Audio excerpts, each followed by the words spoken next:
What's up, Zibs?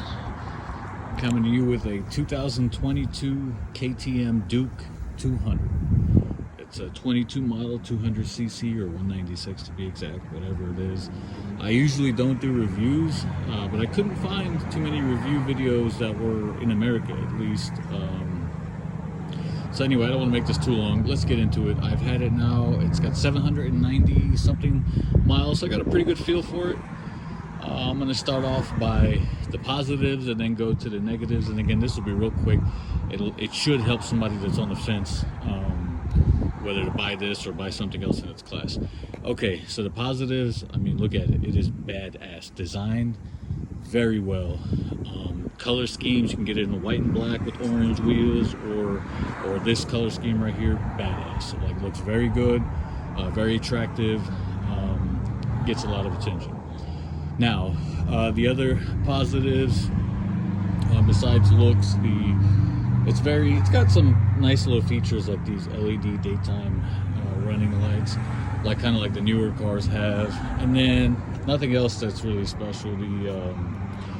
It's got your miles per gallon, odometer, average miles per gallon, speed, things like that. Very bright LED or LCD display, easy to read.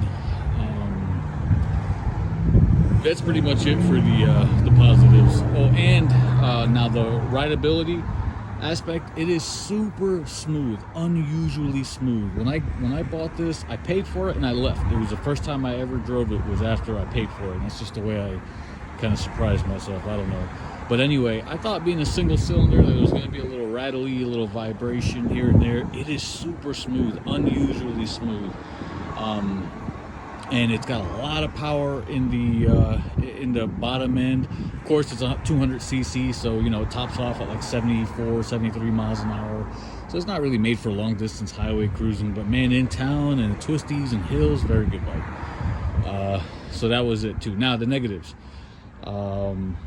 For me, it is, so KTM is known for like its racing culture, you know, you can just see how it's aggressive in its design, things like that. Now it's extremely uncomfortable for me when you sit now long distance, because it forces you to be sitting kind of like this the whole time.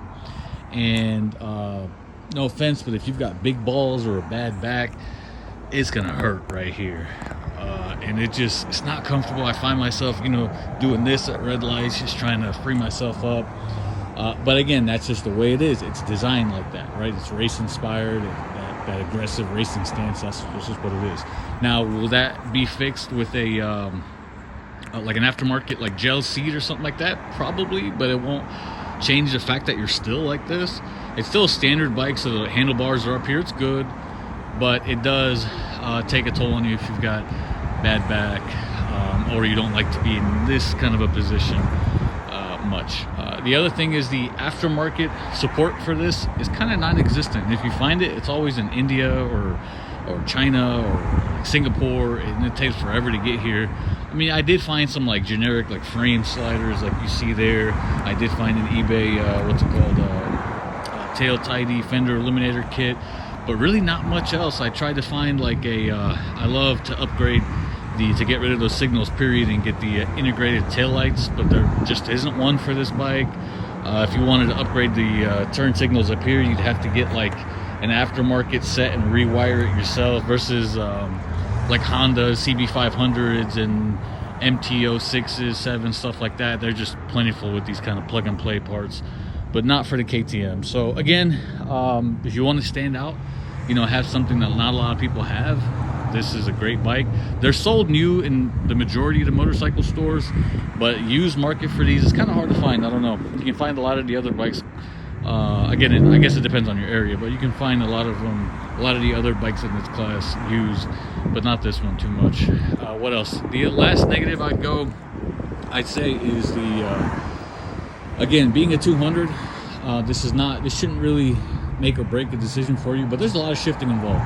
The gears are kind of close ratio, so you'll be in like 6th gear at like 45, 50 miles an hour, and then when you have to, you know, somebody comes out in front of you, a red light, you're gonna have to downshift 4 or 5 gears. It gets kind of annoying, but again, that's just the way it is. I'm sure they could have geared it a little bit better, maybe a little bit longer, so you can stay in a lower gear for for a higher amount of time, but that's just the way it is. So honestly, the three negatives: the seating position, you know, very aggressive stance, aftermarket parts not really available that much, and a lot of shifting involved. Other than that, it's a great bike. Again, for me, the looks, I know as you get older, you know, comfort takes priority, but for me, it wasn't that bad where I wasn't going to buy it. But if I honestly had the choice in the Yamaha MT-03 in this same color scheme or close, I would have done that, to be honest with you, because it was so much more comfortable. But that's the KTM Duke. Hope it helped. Peace. Free Palestine.